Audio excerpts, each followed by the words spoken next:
मेरी शादी को इतना वक्त नहीं गुजरा था, जिसकी वजह से मुझ में अभी भी बहुत धीरज बाकी था। मेरी शादी को अभी कुछ महीने ही गुजरे थे। मुझे अपने कमरे से निकलने में बहुत शर्म आती थी, क्योंकि हर रोज मेरे ससुर धोती पहने सहन में लेट जाते थे। मैं उन्हें बाहर ऐसा देखकर वापस कमरे में उल्टे कदमों लौट जाती थी। मुझे ये सब कुछ बहुत अजीब लगता था कि मैं अपने मायके में कभी भी अपने भाइयों या अपने बाबा को ऐसे कपड़े पहने हुए नहीं देखा था। धोती की वजह से मेरे ससुर के आधे पैर पूरे दिखते रहते थे। मुझे हैरत इस बात पर होती कि उनको उनकी बीवी बेटा बेटी कोई भी इस चीज से मना नहीं करते थे, या शायद उन सबको इस बात की आदत हो चुकी थी। मैं नई नई थी, इस वजह से मुझे ये सब बहुत अजीब लग रहा था। मैं चाहती थी कि ये मैं बात किसी से शेयर करूं। मैंने कई बार ऐसा सोचा कि मैं ये बात अपने पति से बोल दूं, लेकिन मैं उन्हें ये बात बोलते हुए झिझक रही थी। फिर मैंने सोचा कि मैं ये बात अपनी ननद को बताऊं, लेकिन मैं चुप हो गई, क्योंकि वह उनके बाबा थे। उन्हें ये बात मेरी बुरी भी लग सकती थी, इसलिए मैं झिझक की वजह से ये बात किसी से बोल भी नहीं पाई। क्योंकि मेरी शादी को अभी इतना वक्त नहीं हुआ था, मुझे समझ नहीं आता था कि ये रोज ऐसा क्यों करते हैं। कभी कभार मेरा दिल चाहता था उनके मुंह पर जाकर ये बात बोल दूं कि आप ये पहनकर अंदर लेट जाएं, लेकिन इतनी हिम्मत मुझ में नहीं थी। मैं तो झिझक की वजह से कमरे से निकल ही नहीं पाती थी। यहाँ तो मैं बात करने का सोच रही थी। पहले तो मैं गुस्से में तय कर लिया था कि ऐसा जरूर करूंगी, और हिम्मत करके आगे भी बढ़ती थी, लेकिन मुझे एकदम से डर आने लगता था और मैं पीछे हो जाती थी। मेरे दिल में एक बात बहुत बार आती थी कि अगर मैंने कोई भी उल्टी बात की तो बहुत गलत बात हो जाएगी, क्योंकि मेरा नया ससुराल हो सकता था। किसी को मेरी बात बुरी लग सकती थी। मैंने देखा था मेरा पति और उनकी बहन सब मेरे ससुर की बहुत इज्जत करते थे, और उनकी एक पुकार पर दौड़े दौड़े चले आते थे। ऐसे में अगर मैं कुछ भी उनके खिलाफ बोलती तो ये सब यही कहते कि कभी इससे आए हुए दिन ही कितने हुए हैं। आते ही ससुर की शिकायतें लगानी शुरू कर दी। ससुर को तो कोई कुछ नहीं बोलता, सबकी नजरों में मैं ही बुरी बन जाती। इसलिए मैंने चुप रहना सही समझा। इसलिए मैं डर जाती थी और कुछ नहीं कहती थी। मुझे अंदाजा था ससुराल में सब कुछ बर्दाश्त करते हुए चलना है। ये चीज मेरी माँ ने मुझे पहले ही समझा दी थी। इसकी वजह से मैं किसी से भी अपने इस दुख को शेयर नहीं कर पाती थी, बस खामोशी से अपने होठ सी लेती थी। देर से कमरे से निकलने पर मेरी सास मुझे बहुत सुनाती थी और बहुत डांटती थी, लेकिन मैं उनकी डांट को चुप होकर सुन लेती थी, क्योंकि मैं जानती थी कि अगर मैंने उनको ये बोला कि मैं आपके पति की वजह से ही अपने कमरे में बंद रहती हूँ, इस पर भी सौ सौ बातें होनी थी, और मैं नहीं चाहती थी कि घर का माहौल जरा भी डिस्टर्ब हो मेरी वजह से, और मेरा पति और मेरे से नाराज हो। मुझे उन सब चीजों से बहुत डर लगता था, इसलिए मैं चुप थी और अपनी सांस की सारी बातें बर्दाश्त करती। वैसे उनका डांटना सही था, जो काम दिन के होते या वे शाम में भी पूरे नहीं हो पाए थे। इसलिए मैं बहुत ज्यादा गुस्सा करने लगी थी। बिना ये सोचे, बिना ये देखे कि गलती किसकी है, वे मुझे ही सब बातों के लिए ब्लेम करती थी, और मैं भी उनको ये नहीं बता पाती कि ये सब आपके पति की वजह से हो रहा है, सिर्फ यह सोचकर कि घर का माहौल खराब न हो। लेकिन अब मैं बहुत परेशान और तंग आ गई थी। उनकी हरकत से रोज सास के तानों ने मेरे कान पका दिए थे। मेरे ससुर को बिल्कुल भी शर्म नहीं थी। वे हर रोज यही करते थे, धोती पहन कर लेट जाते। उनको इतनी भी शर्म नहीं आती थी कि घर में जब जवान बहू है इसका ही ख्याल करके ये हरकत ना करे। लेकिन वे मुझे बिना झिझक किए धोती पहने धूप में सेकते रहते थे। शुरू के दिन में तो मेरे बहुत अच्छे गुजरे, लेकिन बाद में उनकी यह हरकत मेरे लिए मुसीबत बन चुकी थी। मैं बाज़ वक्त तो दिल ही दिल में सोचती कि मैं अपने पति को इस बारे में बोलूं कि ऐसे सहन में ना लेटा करे, लेकिन मुझे इस बात का डर था कहीं मेरे पति मेरी ही बात सुनकर गुस्सा ना करे कि तुम्हारा इससे क्या लेना देना, और तुम होती कौन हो मेरे बाप पर पाबंदी लगाने वाली। ये सोच मेरे दिमाग पर बुरे तरीके से बैठ चुकी थी, जिसकी वजह से मुझ में हिम्मत और ताकत नहीं थी कि मैं कोई भी बात उनसे कर पाऊं। वैसे भी मेरी कोई लव मैरिज थोड़ी थी, जैसा मेरा दिल चाहे मैं बोल दूं, जो दिल में आए करूं। मेरी शादी एक अरेंज मैरिज थी। इसमें मुझे अपने पति और अपने ससुराल वालों की हर बात का ध्यान रखना था, इसलिए मुझे थोड़ा झुक कर चलना था, और यही वजह थी मैं खामोशी से सब कुछ सह रही थी। मैं किसी भी वजह से अपनी माँ का सर नहीं झुकाना चाहती थी। अगर हिम्मत मैं कर भी लेती बात करने की, लेकिन मेरे पति गुस्से के बहुत तेज थे। मुझे उनके गुस्से से बहुत डर लगता था। मैं इतने दिनों में ये तो समझ गई थी कि उनके लिए उनकी फैमिली बहुत जरूरी थी। वे सब कुछ बर्दाश्त कर सकते थे, लेकिन अपने माँ बाप, बहन भाई के ऊपर कोई भी बात बर्दाश्त नहीं कर पाते थे। और यही बात मुझे डरा कर रख देती थी, जो मैं अभी तक कुछ बोल नहीं पाई थी। और इस वजह से मैंने उनसे ये बात करने से इनकार किया। लेकिन इस बार मेरा दिल बहुत घबरा रहा था। मैं अपने पति से इस बात की शिकायत जरूर करूं, क्योंकि मेरी सास अब बहुत गुस्से से मेरे साथ बातचीत कर रही थी। लेकिन हर बार सोचकर ही चुप रह जाती, बोलने की हिम्मत नहीं कर पाती थी। वक्त गुजरता गया और यही होने लगा। मेरी सास दिन पे दिन बहुत गुस्सा करने लगी। मुझे अब किसी की भी बातें बर्दाश्त नहीं हो रही थी। वजह मेरी तरबियत की निराली थी। पहले पहले तो मैं अपनी सास की बातें सुन लेती थी, लेकिन अब मुझे किसी की बातें बर्दाश्त नहीं हो रही थी। मेरे पति भी कोई बात करते मैं गुस्से से जवाब देने लगी थी। ऐसे ही एक दिन रोज के मुताबिक मैं देर से कमरे से निकली। वजह सिर्फ और सिर्फ ससुर साहब का बाहर धोती में होना था। मैं जैसे ही किचन में दाखिल हुई, मेरी सास मुझ पर चिल्लाने लगी। आज तो उनका बस नहीं चल रहा था मेरा सर फाड़ दे, लेकिन शर्म की वजह से अभी तक हाथ नहीं उठाया था। लेकिन वह अपनी जबान की मार मेरे दिल छन्नी कर रही थी। वह भी मेरी माँ जैसी ही प्यारी थी, इसलिए मैं उनको कभी भी पलट कर जवाब नहीं देती थी। खामोशी से उनकी हर बात को सुन लेती थी। लेकिन वह अब मेरी माँ की परवरिश पर बात करने लगी थी कि तुम्हारी माँ ने तुम्हें ससुराल में रहने की तमीज नहीं सिखाई। इसने ये नहीं बताया कि किस वक्त उठना है या काम किस वक्त शुरू करके पूरा करना है। वह बोलती जा रही थी और बर्तन पटक रही थी। मेरी अब बर्दाश्त से बाहर था। मैं एकदम गुस्से से फूट पड़ी। कोई भी औलाद हो अपनी माँ के लिए इतनी तौहीन बर्दाश्त नहीं कर पाती। इस तरीके से मैं भी नहीं बर्दाश्त कर पाई थी और गुस्से में उनसे बोल दिया, मेरी कोई गलती नहीं है। मैं वक्त से पहले आपको इस किचन में नजर आऊं, लेकिन ससुर जी की वजह से मैं कमरे से बाहर नहीं आती हूँ। उन्होंने मेरी तरफ देखते हुए हैरानी से लहजे में कहा, क्या मतलब है तुम्हारा? मैंने कहा, आपके पति धोती पहनकर बाहर बैठ रहते हैं, जिसकी वजह से मुझे शर्म महसूस होती है और मैं बाहर कदम नहीं रखती हूँ। उन्होंने मेरी बात सुनकर कहा, इसमें क्या बड़ी बात है, वे बस धोती में तो होते हैं, इसमें शर्म की क्या बात है? मैं फौरन बोली, इस बात से आपको कोई फर्क नहीं पड़ता होगा क्योंकि वे आपके पति हैं, लेकिन वे मेरे लिए एक बाप के जैसे हैं और मुझसे ये सब बर्दाश्त नहीं हो रहा है। नहीं, मुझे शर्म आती है, आप उनसे बोल दें, वैसे ना बैठा करें, मैं वक्त से पहले बाहर आ जाया करूंगी। उन्होंने मेरी तरफ गुस्से से देखा और कहा, तुमने अमन को अभी तक कुछ नहीं बताया या नहीं तुम्हारे ससुर के बारे में? उन्होंने सवालिया नजरों को मेरी तरफ देखते हुए पूछा, तो मैंने उनके जवाब में सर नहीं में हिलाया और वे सर हिलाते हुए बोली, तो ये बात थी, मगर इतने दिन से तुम्हें मुझे बताना चाहिए था। तुम्हें नहीं पता है वे किस वजह से ऐसा करते हैं? अब तुम चाहती हो कि तुम्हें वजह पता चले कि तुम्हारे ससुर जी ऐसा क्यों करते थे, तो कल सुबह उठकर देख लेना वे क्यों ऐसे लेट जाते हैं। कल मैं उनकी धोती छुपा दूंगी, तुम इस राज के पीछे की सच्चाई जान लेना। वे बोलकर किचन से खामोशी से चली गई। मुझे उनकी बात समझ नहीं आई। मुझे अजीब सा लग रहा था, ये क्या बोल रही हैं? वह तो ये बात बोलकर जा चुकी थी, लेकिन मैं उनकी पीठ को ही हैरानी निगाहों से देखती रही कि इस बात में भी भला क्या राज हो सकता है। लेकिन मैं भी सुबह होने का इंतजार करने लगी और जैसे ही सुबह हुई मैं फौरन कमरे से निकली। प्लान के मुताबिक मेरी सास ने मेरे ससुर की धोती छुपा दी और जैसे मैंने उनकी तरफ निगाह उठाकर देखा तो मेरे होश उड़ कर रह गए। ऐसा महसूस होता था जैसे आसमान सर पर आ गिरा हो, कदमों तले जमीन निकल गई हो। मेरे ससुर धोती के बगैर मेरी जिंदगी बहुत ही अच्छी थी। मैं अपने घर वालों के साथ बहुत अच्छी जिंदगी बसर कर रही थी। हर जगह ऐसा होता है कि लड़की की पढ़ाई पूरी होते ही रिश्ते आने शुरू हो जाते हैं। ऐसा ही मेरे साथ होने लगा। मुझे पढ़ाई पूरी किए अभी 1 महीना भी नहीं हुआ था कि मेरे रिश्तों की लाइन मेरे लिए तैयार खड़ी थी। मुझे बड़ी हैरत होती, ये सब क्या हो रहा है? अभी तो मैंने पढ़ाई पूरी की है और ये सब इतनी जल्दी। मेरी माँ ने मेरे बारे में अभी नहीं सोचा था, लेकिन इस कदर रिश्ते आने की वजह से वे मेरे बारे में सोचने पर मजबूर हो गई। वे पुराने ख्यालात की थी। उनका यही कहना था, रिश्ते आने का भी एक वक्त होता है और एक वक्त ऐसा आता है कि रिश्ते आने भी बंद हो जाते हैं। और इस चीज में मेरी माँ बहुत डरती थी।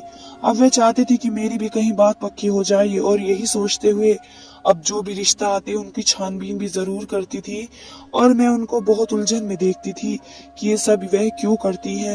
वक्त गुजरता गया और मेरे पति का रिश्ता मेरे लिए आया। मेरी माँ ने जैसे ही उनकी छानबीन की वे लोग मेरी माँ के मुताबिक बहुत अच्छे निकले और उन्होंने दूसरी मुलाकात में ही मेरे रिश्ते के लिए हाँ कर दी। मुझे बहुत गुस्सा आया। मैंने अपनी माँ से बहुत झगड़ा किया, उनसे कहा मैं अभी किसी भी चक्कर में नहीं पड़ना चाहती हूँ, मैं अभी शादी जैसी परेशानी को नहीं झेल सकती हूँ। लेकिन उन्होंने मेरी किसी भी बात को अहमियत नहीं दी और मेरी शादी मेरे पति से करवा दी। मैं बिल्कुल गुमसुम हो गई। मैंने अपनी शादी की तैयारियां भी बहुत बुरे दिल से की थी, लेकिन विदाई के वक्त मेरी माँ ने जो बात मुझसे कही उनको सुनकर मैं कई हद तक नॉर्मल हो गई। उन्होंने कहा था हर बेटी को अपने बाप के घर से विदा होकर दूसरे घर जाना ही पड़ता है, इसलिए इसमें गुमसुम होने की कोई बात नहीं है। तुम्हें खुश होना चाहिए कि तुम्हारे माँ बाप ने अपनी जिंदगी में तुम्हें अपने घर का कर दिया। कितनी लड़कियां होती हैं जो बिना माँ बाप के घर से भाइयों के साय में विदा होती हैं। तुम तो खुश नसीब हो जो तुम्हारे बाप तुम्हें अपने हाथ से विदा कर रहा है। और तुम कौन सा हमारे लिए मर जाओगी या हम तुम्हें थोड़ी भूल रहे हैं। यहाँ से डोली उठ गई तो अर्थी पति के घर से उठेगी। तुम आती जाती रहना जब तुम्हारा दिल चाहे। मैं माँ की बातें सुनकर कहीं हद तक रिलैक्स हो गई और खुशी खुशी घर को आ गई। मेरा स्वागत बहुत अच्छा हुआ और मुझे कुछ रस्मों के बाद कमरे में भेज दिया गया। मेरे पति ने कमरे में आकर बहुत अच्छे से मुझसे बातचीत की। प्यार के बोल बोलने की बजाय उन्होंने मुझे समझाना शुरू कर दिया और सबसे पहले मुझे ये कहा कि मेरे लिए मेरी बहन भाई और माँ बाप बहुत खास हैं। उनकी तरफ से वे कोई शिकायत नहीं चाहते, इसलिए मैं पहले दिन से ही होशियार होकर रहने लगी कि ससुराल में किसी को भी किसी भी किस्म की गलती का मौका नहीं देना। और अपने किए वादों को नजर रखते हुए मैं कुछ ही दिन में सबका दिल जीत गई। ननद भी मुझसे बहुत अच्छे से बातचीत करती और देवर भी भाभी कहते न थकते थे और मेरी सास की भी सारी जिम्मेदारियां मैंने अपने सर ले ली। लेकिन वक्त का क्या है, वक्त एक जैसा थोड़ी रहता है। वक्त गुजरा और मेरी जिंदगी का बुरा वक्त शुरू हुआ जब मेरे ससुर बाहर शहर में धोती पहन कर लेटने लगे। मेरे लिए ये चीज बहुत अजीब थी क्योंकि मेरे घर में ऐसा कोई भी नहीं करता था। जब सब लोग पैंट शर्ट ही पहना करते थे और यहाँ आकर मैंने सब अपने ससुर को इस तरीके से देखा तो मुझे बहुत शर्म आई। मेरे लिए एक बहुत मुश्किल वक्त था। मुझे समझ नहीं आता था मैं क्या करूं। मुझे बहुत परेशानी होने लगी। शुरू शुरू में सब कुछ बहुत अच्छा था, लेकिन गुजरते वक्त के साथ मेरी जिंदगी खराब हो गई। मेरी जिंदगी बहुत परेशानियों से गुजर रही थी। मुझे समझ नहीं आता था वह जानकर ऐसा करते हैं या फिर उनसे ऐसा हो जाता है। शादी की शुरुआत के दिनों में तो मुझे बहुत ही परेशानी हो गई, लेकिन मैं कुछ कर भी नहीं सकती थी। यह मेरी अरेंज मैरिज हुई थी। अगर लव मैरिज होती तो मैं अपने पति से इस बात को लेकर लड़ाई कर लेती, लेकिन दिन गुजर जाता था। मैं शाम को बाहर आई। मुझे सब चीजों का अंदाजा था कि ये चीज बहुत बुरी साबित हो रही है मेरे लिए, लेकिन मैं मजबूर थी। मैं ऐसे कैसे अपने ससुर को इस हालत में देखकर बाहर आ जाती, लेकिन कोई भी मेरी बात को नहीं समझ रहा था। मेरी सास हर दिन मुझ पर चिड़चिड़ा रही थी क्योंकि उन्हें भी बहुत गुस्सा आ रहा था। जो काम मेरे करने के होते वे काम उन्हें करने पड़ रहे थे। मुझे भी अफसोस होता था कि उनकी उम्र ऐसी है कि उन्हें आराम करना चाहिए, लेकिन मेरी वजह से वे दिन रात काम करती थी। जाहिर सी बात है, जब कोई काम करता है तो उसको गुस्सा भी आता है। मैं क्या करती, मैं खामोशी से गर्दन झुकाकर उनकी हर बात को बर्दाश्त करते हुए सुन लेती थी। लेकिन कब तक, मेरी भी एक हद थी। मैं बर्दाश्त करते करते अब थक चुकी थी। उन्होंने जितने गुस्से से मुझे मेरी माँ के ताने मारे, मुझसे अब बर्दाश्त नहीं हुआ। मुझे इतना गुस्सा आया मैं खुद बेकाबू हो गई और मैंने पलटकर उन्हें जवाब दे दिया और उनसे सवाल कर लिया कि आपके पति इस तरीके से क्यों करते हैं। वे जानते नहीं हैं कि जवान बहू घर में मौजूद है, इसे कमरे से बाहर निकलना है। वे मेरे कमरे के सामने ही धोती पहनकर बैठ जाते हैं, क्या उन्हें शर्म नहीं आती। मैंने बहुत गुस्से से ये बातें कही। मुझे बहुत गुस्सा आ गया था उनका ये कहना कि तुम्हारी माँ ने तुम्हारी अच्छी परवरिश नहीं की थी, तुम्हें अच्छे बुरे की तमीज नहीं सिखाई है। वे एक पल में मेरा शुरू का किया हुआ सब कुछ भूल गई। कुछ दिन मेरी लापरवाही की इतनी बड़ी सजा दे रही थी कि वे मुझे खड़े होकर इतनी बड़ी बड़ी बातें सुना रही थी। मुझे बहुत अफसोस हो रहा था और जैसे ही मैंने उनके सामने अपनी ये बात रखी कि आप अपने पति को कहें कि उस तरीके से धोती पहन कर ना बैठे, तो उन्होंने ऐसी अजीब बात कही कि मेरे तो होश उड़ गए। वे कहने लगी कि मैं रात को ही उनकी धोती छुपा दूंगी और जो यह राज है वे क्यों बैठते हैं तुम्हें पता चल जाएगा। मेरी आंखें एकदम चमकी थी कि क्या बात बोल कर गई है। मेरे कान खड़े से हो गए थे। ऐसा क्या मुमकिन है कि वह किसी कारण की वजह से धोती पहन कर बैठते हैं। मैं बहुत ज्यादा हैरान और परेशान थी। मेरी रात यही सोचते सोचते आंखों ही आंखों में कट गई। मेरे पति ने भी मुझसे रात को बात करने की कोशिश की कि बहुत गुमसुम हो, चुप चुप सी महसूस हो रही हो, कुछ हुआ है क्या। दिन में माँ भी बहुत खामोश है, कोई वजह है क्या। मैंने उनकी तरफ देखते हुए आराम से जवाब दिया, नहीं कोई बात नहीं है, बस वैसे ही खामोश होगी। उनकी तबीयत भी कहाँ ठीक रहती है। मैंने टालमटोल से काम लिया क्योंकि मैं नहीं चाहती थी उन्हें कोई भी बात पता चले। मैं बोली, आपको ऐसे ही वहम हो रहा होगा। मैं चाहती थी कि वे ज्यादा इस बात के अंदर ना घुसे, क्योंकि अगर उन्हें मेरी इस बात का पता चल जाता कि मैंने उनकी माँ से बदतमीजी की है तो मेरा हाशिर बुरा कर देते। अगर उन्हें जरा भी इस बात की भनक पड़ जाती कि मैंने उनकी माँ से इस कदर बदतमीजी की है तो इस चीज की वजह से मैं उनको कोई भी बात नहीं बताना चाहती थी। आज की रात जैसे तैसे गुजर रही थी और सुबह की पहली किरण फूटी। मेरे पति जब काम पर चले गए तो मैं उस वक्त बाहर निकली जब मेरे ससुर बाहर बगैर धोती के थे। उनके ऊपर एक चादर सी डली हुई थी और उनका एक साइड का पांव बाहर निकला हुआ था। मुझे इतनी शर्म आई, मैंने एकदम ही अपनी आंखें झुका ली। लेकिन मेरी सास मेरे पास आकर बोली, ऊपर आंखें करके इनकी टांग की तरफ देखना। मैंने जैसे ही देखा मुझे एहसास हुआ जैसे वहां पर कुछ हुआ हो। मैं थोड़ा सा पास जाकर देखने लगी तो वहां पर मुझे एक दाना से महसूस हुआ। मैंने हैरान निगाहों से अपनी सास की तरफ देखा तो वह मुझसे कहने लगी, तुम्हारी शादी से पहले उनके पाँव में कुछ परेशानी हो गई थी, उनके पाँव में एक दाना है। तो डॉक्टर को दिखाने के बाद उन्होंने कहा था कि इन्हें धूप सेकने की जरूरत है, जिसकी वजह से वे धोती पहनकर सैन में लेटते हैं। उन्हें इतनी तकलीफ होती है जो तुम्हें बता नहीं सकती।